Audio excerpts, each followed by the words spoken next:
into tools for making the plunder of America sound like divine right.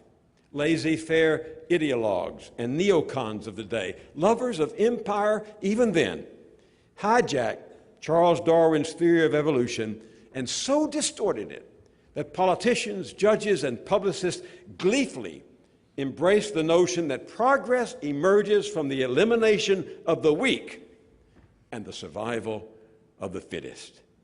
As one of the plutocrats in New York crowed, "We are rich. We own America. We got it. God knows how, but we intend to keep it."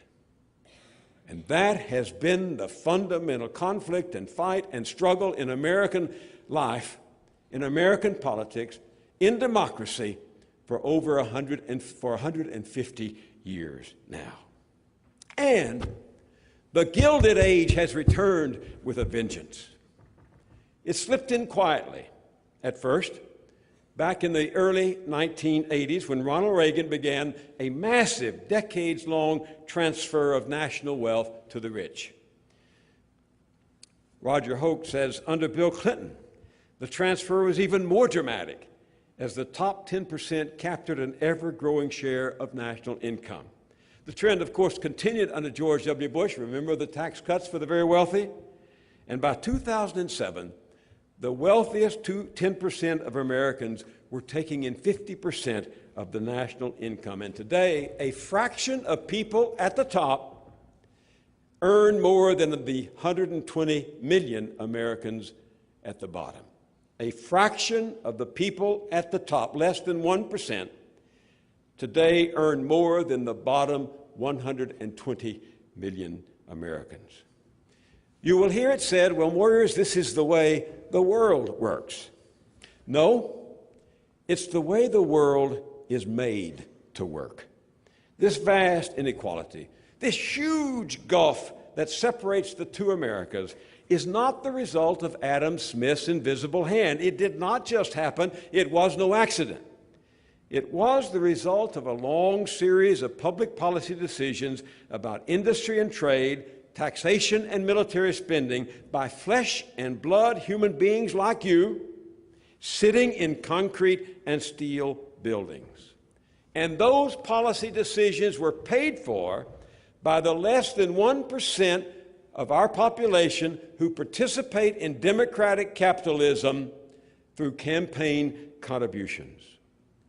So over the last 30 years, with the complicity of both political parties, the plutocrats, or the plutonomists, choose your own poison, have used their vastly increased wealth to assure that government does their bidding. Remember that reference in this document to the market-friendly governments on the side of plutonomy?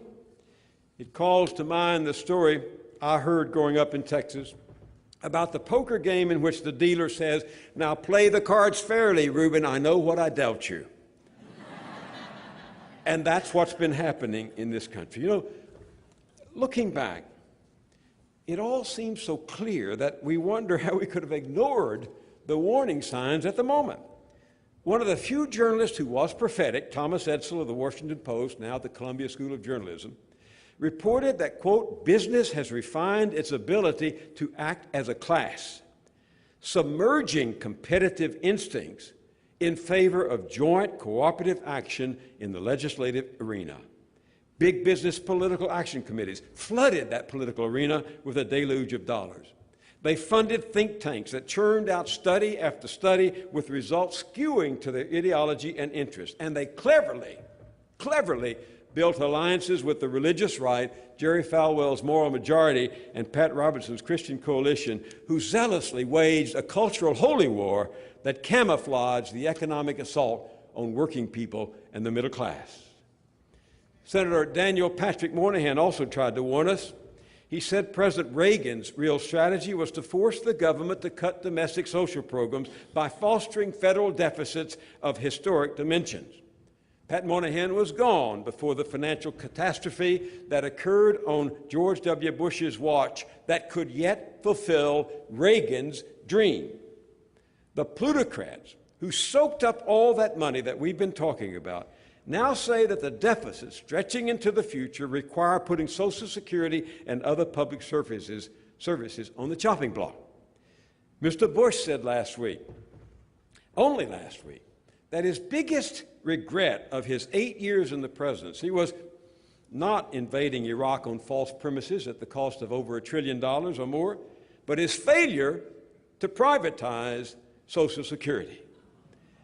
With over 100 incumbent Republicans of the House having signed a pledge to do just that when the new Congress convenes in January, Mr. Bush's dream, like Ronald Reagan's dream, may yet be realized.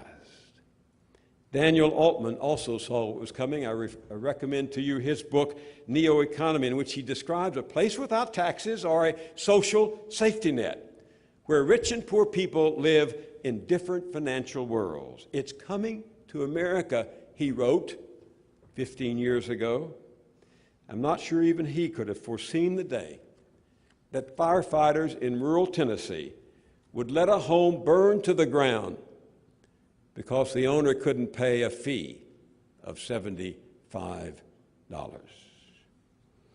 And so the beat goes on. And here we are on the verge of the biggest commercial transaction in the history of American elections. Nearly $4 billion is being spent on the congressional races that will be decided next week. Much of that money, as you've heard, as we know, is coming from secret slush funds, almost impossible to trace. The organization Public Citizen reports that just 10 groups are responsible for the bulk of spending by independent organizations. Quote, a tiny number of organizations relying on a tiny number of corporate and fat cat contributors are spending most of the money on the vicious attack ads dominating the airwaves. Those are the words of Public Citizen's president, Robert Weissman. The Federal Election Committee said a few days ago that 2 years ago, 97% of groups paying for these election ads disclosed the names of their donors. 97%. This year, 32%. Donors are laundering their cash through front groups like highfalutin names like American Crossroads. That's one of the two slush funds controlled by Karl Rove in his ambition to bring back the era of robber barons. Promise me you won't laugh when I tell you that although Rove and his powerful Washington lobbyist friend, who is his accomplice, described their first organization as, quote, grassroots, 97% of its initial contributions came from 4 billionaires. Yes, indeed, the grass grows mighty high when the roots are fertilized with gold. Rove, other conservative groups, and the Chamber of Commerce have, in fact, created a shadow party determined to be the real power in Washington, just like Rome's Opus Dei in Dan Brown's The Da Vinci Code. And in this shadow party, the plutocrats reign. We have reached what the new chairman of Common Cause and former Labor Secretary Robert Reich, known to so many of you, calls the perfect storm that threatens American democracy, an unprecedented concentration of income and wealth at the top, a record amount of secret money flooding our democracy, and a public becoming increasingly angry and cynical about a government that's raising its taxes, reducing its services, and unable to get it back to work. We are losing our democracy to a different system, says Bob Reich. It's called plutocracy. That word again. But he's right.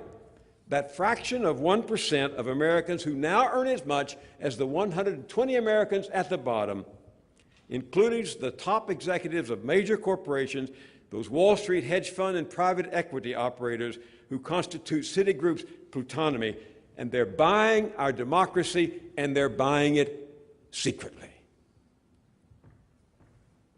That's because early this year, the 5 reactionary members of the Supreme Court ruled that corporations are persons with the right to speak during elections by funding ads like those now flooding the airwaves.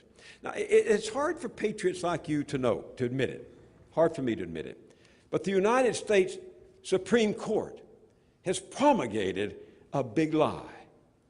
Corporations are not people.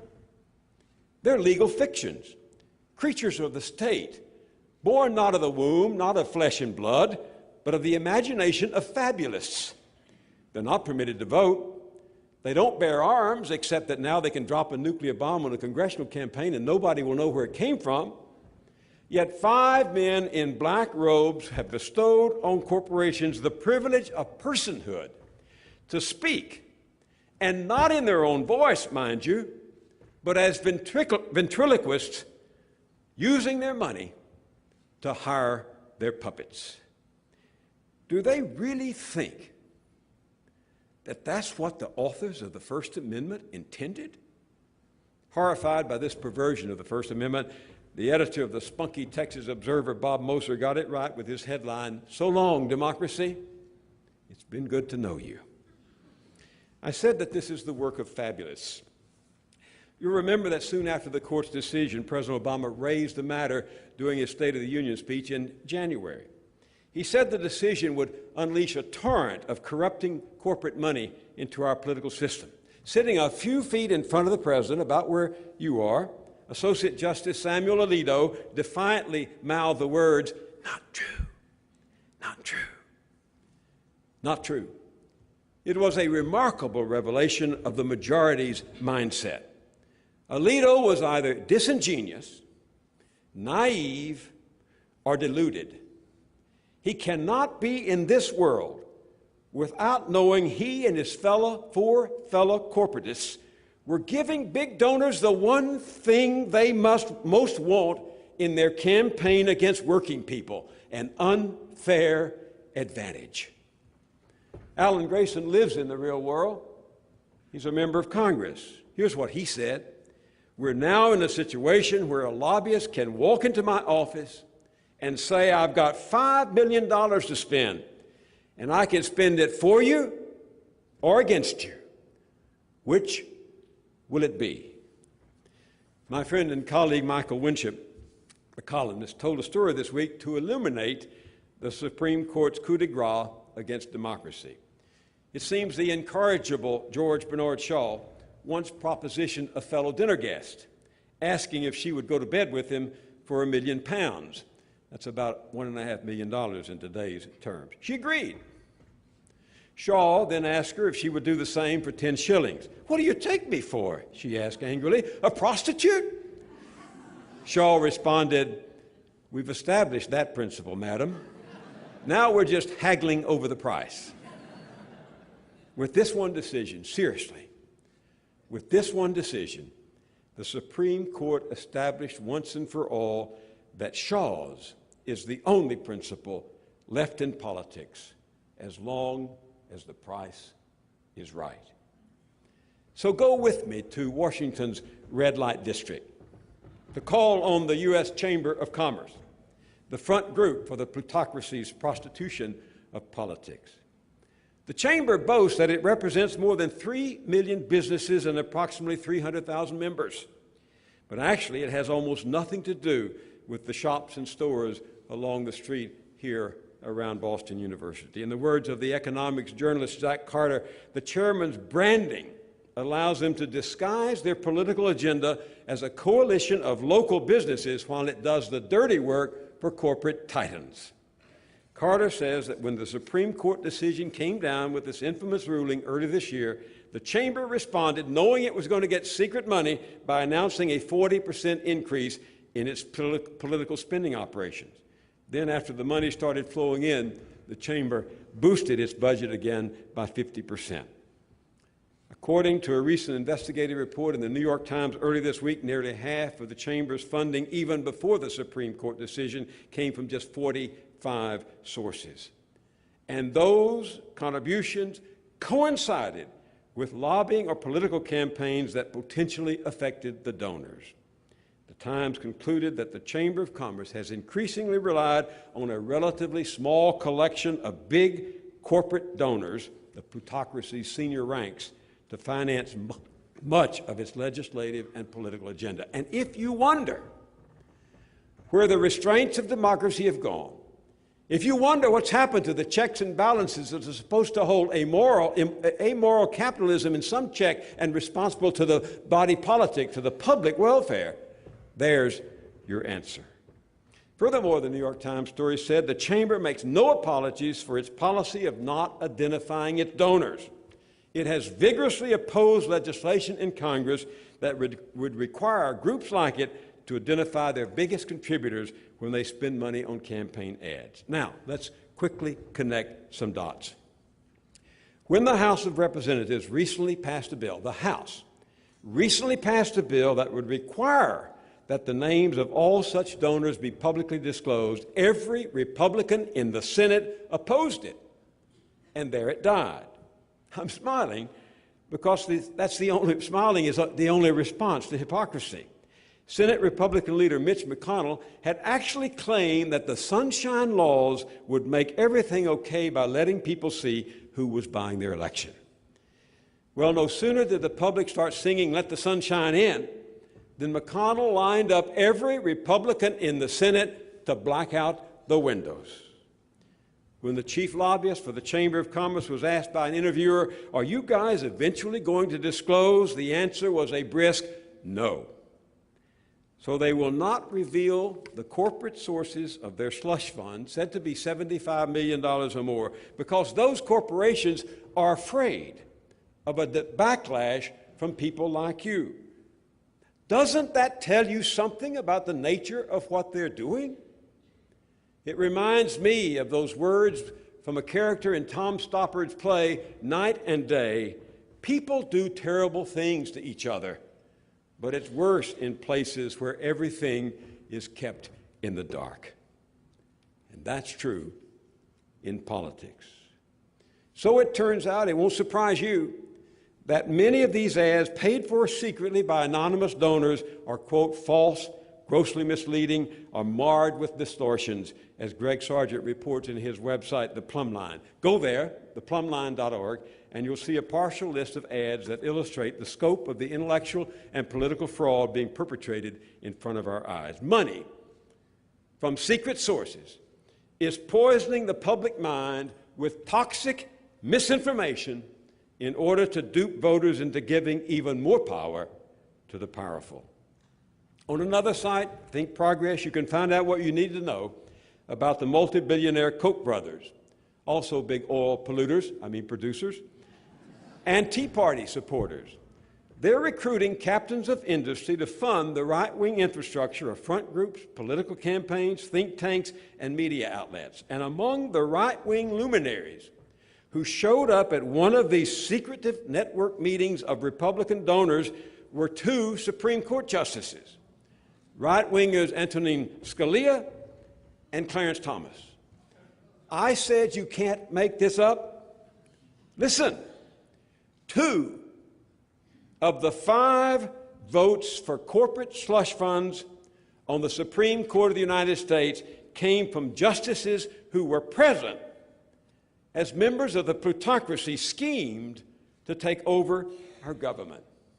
Now then, something else is going on here. The Koch brothers have contributed significantly to efforts to stop the Affordable Care Act, the health care reforms, from taking effect. Justice Clarence Thomas's wife, Virginia, claims those reforms are unconstitutional, and she's organized to repeal them. She's leading a movement to repeal them. Think about it. Her own husband may one day be ruling on whether she's right or not. And there's more. Virginia Thomas founded an organization based at Jerry Falwell's University to kill those health care reforms. Also a goal, by the way, of the Koch brothers. Her organization got started with $500,000 from an unnamed donor and is now funded by secret contributions from sources whose identity we journalists can't know and you, the voting public, will never know. Is it conceivable that some of those donors are corporations that stand to benefit from favorable decisions by the Supreme Court? Listen, this truly puzzles me. It's what I can't figure out about the conservative mindset. The Kochs I can understand, messianic daddy warbucks who can't imagine what life is like for people who don't make $21 billion a year. But whatever happened to passionate conservatism? I mean, the Affordable Care Act, whatever its flaws, and it has flaws, extends health care coverage to over 40 million deprived Americans who would not otherwise be covered. What is it about these people, the Clarence and Virginia Thomases, the secret donors, the privileged plutocrats on their side, that they can't embrace a little social justice where it counts among everyday people struggling to get by in a dog-eat-dog world? Mrs. Thomas is obviously doing okay. Surely she takes a reasonable salary from that private slush fund working to undermine health care reforms. Her own husband's health care is provided by the government, by you. They're comfortable. Why wouldn't she want people who are less fortunate to have a little security too? She works with a university that identifies itself as Christian, part of the moral majority. How come she's only about live and let live? Is there no space in her faith for the mustard seed of the gospel message that says live and help live? Why would this cushioned crowd resort to such despicable tactics, using secret money to try to turn public policy against their less fortunate neighbors, and in the process compromise the already tattered integrity of the United States Supreme Court? I don't get it. You be the judge, because if you don't, Clarence Thomas will. Time to close the circle. My friend Robert Reich reminds us in a recent essay that millions of Americans are in trouble. They've lost, as I said, their jobs, their homes, and their savings. Their grown children have moved back in them. Their state and local taxes are rising. Teachers and firefighters are being laid off. The roads and bridges they count on are crumbling. Pipelines are leaking. Schools are dilapidated. And private libraries are being shut. Why isn't government working for them? Because it's been bought off. Until we get clean money, we're not going to get clean elections.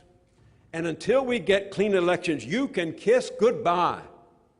Government of, by, and for the people. Welcome to the plutocracy. Now, obviously, Howard would not have us leave it there. Defeat was never his counsel. Look at this headline above one of his essays published posthumously this fall by the Progressive magazine. Don't despair about the Supreme Court. Thank you. The courts were lost long ago, he said. Don't go there looking for justice. Quote, the Constitution gave no rights to working people, no right to work less than 12 hours a day, no right to a living wage, no right to safe working conditions. Workers had to organize, go on strike, defy the law, the courts, the police, create a great movement which won the 8-hour day and caused such commotion that Congress was forced to pass minimum wage laws and Social Security and unemployment insurance. Those rights only come alive when citizens organize, protest, demonstrate, strike, boycott, rebel, and violate the law in order to uphold justice. I want to show you what I mean. Howard came on my show last December, and I've got this thanks to my executive producer, Sally Roy, who's sitting there with her great cinematographer husband, Peter. Howard came on my show last December to talk about the documentary he and Matt Damon and Josh Brolin produced for the History Channel. They used actors to speak the actual words of people that Howard had written about in his own books. They called it The People Speak. And here's one of my favorite moments in my interview with Howard about it. We'll bring the lights down and bring the screen down, and then I'll be right back to wrap this up very quickly. But watch this.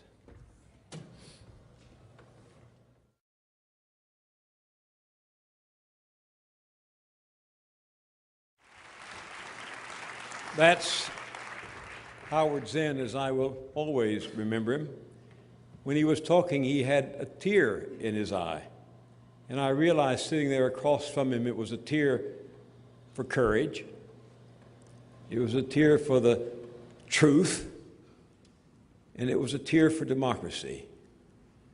Because by speaking truth courageously, people throughout American history have stood up for their rights and for we, the people. What can we do? I can I almost hear Howard throwing that question back at us, and I've gone on longer than I should have. I'll stay as long as you want to and deal with your questions. But I can hear him asking us, what are we going to do? Organize. Yes, organize. And don't count the cost, is what he used to tell a lot of young people. And I have to tell you that many people already are. They're mobilizing. There's a rumbling in the land. The corporate, and I don't mean a Tea Party, the corporate media may not pick it up, but despite the odds, folks are organizing on various fronts against big money in politics and the secrecy that surrounds it. Veteran interest groups like those I've already mentioned, Common Cause and Public Citizen, are aroused. There are the rising voices from web-based initiatives such as freespeechforpeople.org to grassroots initiatives such as Democracy Matters on campuses across the country, including an active chapter here on BU, I'm pleased to say. MoveOn.org is looking for 1 million people to fight back against the Supreme Court decision in a variety of ways. But let me be very clear with you. By taking on big money, we're talking about something more than a single interest issue. What Howard would ask us to think about is not so much a progressive revival as a radical reawakening to the promise of this country and to our capacity as citizens to act together. And I'm talking about restoring American democracy with a broad-based coalition that could be the beginning of reinventing our country from the ground up. It's been done before. It could be done again. There's plenty of outrage to ignite it. Fed-up Democrats, disillusioned Republicans, independents, Greens, even some of the Tea Partiers who, when they wake up and realize they've been sucker punched by the very people who are bankrolling them, are going to be mad as hell. You know, and I say this as a broad-based coalition because if you're fighting for a living wage or peace or immigration reform or gender equality or the environment or safe neighborhood, you are of necessity opposed to a handful of moneyed interests controlling how decisions get made and policy is set. We have to be smart about the nuts and bolts of building a coalition, remembering that it has to do a lot with human nature. Some, as Howard would say, will want to go to march. Some will want to petition. Some will want to engage through the web. Many gifts, the same spirit, a fighting spirit. Because as Howard would say, no fight, no fun, no results. What you've got to realize is that you're not alone in this. I'm a journalist, a reporter. I try to listen to the wind out there. All across the spectrum, people are opposing the escalating power of money in our lives. The public sensibility is attuned to this issue of fair play, of not favoring big money at the expense of the little guy, at the expense of the country they love. My friend, the legendary community organizer Ernesto Cortez, talks about the power to preserve what we value. That's what this movement is all about, the power to preserve what we value, both for ourselves and on behalf of democracy. But hear me on this. Frederick Douglass was right. Power concedes nothing without a struggle. Even with most Americans on our side, the odds are long. Money fights hard, and it fights dirty. Think Rove, the Chamber, the Kochs. We could lose. It all may be impossible. But hear me, it's okay if it's impossible. You heard me right. I've learned something about this from the former farm worker and now labor organizer Baldima Velasquez. The members of his Farm Labor Organizing Committee are a long way from the world of K Street's lobbyists. But they took on the Campbell Soup Company and won. They took on North Carolina growers and won. They took on, and by the way, they used transnational organizing techniques there that won him a Genius Award from the MacArthur Foundation. And now they're taking on R.J. Reynolds Tobacco and one of its principal financial sponsors, J.P. Morgan Chase, whose head is a good friend of Barack Obama's. Now, some people have questioned the wisdom of taking on such powerful interests, but here's what Velasquez says. It's okay if it's impossible. It's okay. Now he says, I'm going to speak to you as organizers. Listen carefully. The object is not to win. That's not the objective. The objective is to do the good and right thing. If you decide not to do anything, because it's too hard or too impossible, then nothing will be done. And when you're on your deathbed, you're going to say, I wish I had done something. But if you go and do the right thing now, long enough, he says, good things will happen. Something's going to happen. Shades of Howard Zinn. Thank you.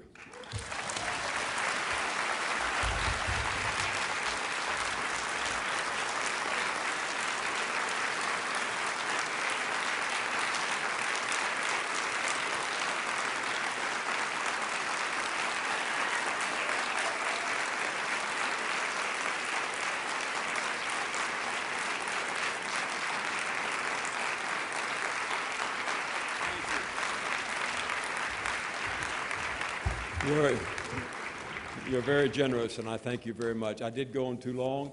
We had 45 minutes set aside for questions. I'm willing to stay, and if some of you have to go because it is late, you won't hurt my feelings. So let's have some questions.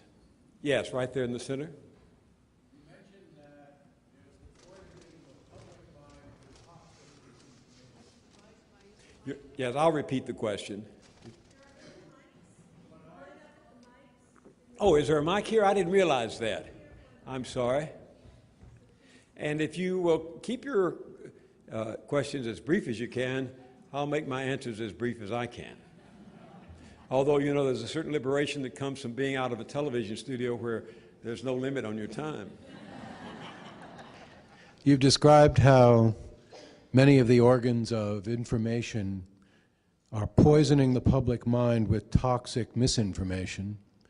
One of the things I see when I watch Fox News is something that was the part of 1984 that I disbelieved at the time. It was the 2-minute hate, where it helped the populace to have 2 minutes of hating some object. And when I read that Orwell, I didn't believe in it. It hadn't happened. But now when I watch Fox News, I see a 2-minute hate. It's not just misinformation, it's a fomenting of division. And I ask you, doesn't that make it harder to pull together? Oh, yes. I mean, it most certainly does. You know, Barack Obama kept extending his hand in a bipartisanship gesture, but they kept knocking it away. And I think it's very hard when there is a political party whose platform is no to everything, and it's very hard in with Fox News that is the arm of the Republican propaganda machine. We've never had that before. We've always had a partisan press. We had it when we had 1,000 independent presses in this country in 1840. Some of them were very partisan. In fact, it was a partisan press arguing with each other all the time that enabled people to try to make judgments about who was telling the truth. But we haven't had 24/7 round-the-clock partisan propaganda from a major network like that. And there was a study out last week that showed Fox News is the most influential of all the news organizations because its audience has its value system affirmed by watching Fox News. We live in silos now, and we watch what we confirm our worldview. But it is very troubling because it is outrageously and openly a propaganda ministry of truth.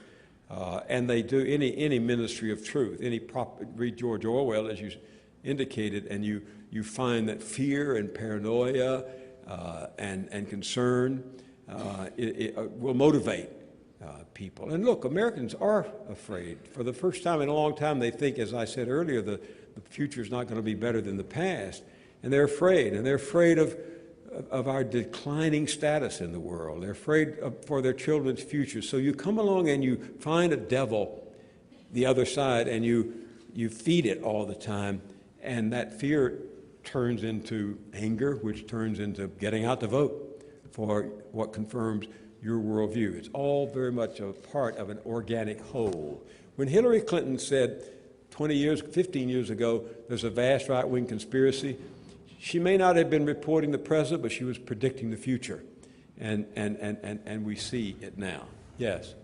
I was wondering, do you believe that if we were to change our electoral process so that literally every vote was counted, maybe through some kind of technological change, biometrics, so that you could go online and vote, open up the political process beyond just two parties, would there still be the same effect of misinformation and swaying people? And if we really got a picture of the entire country and what individuals believed or thought, would there be just total chaos, or would there be eventual, winnowing out of and a rising, of some kind of common goal in this country? In democracy is, I think, constantly in a state of conflict and chaos. When de Tocqueville got off the boat, having arrived here, the aristocratic Frenchman who came to study our institutions, when he got off the boat in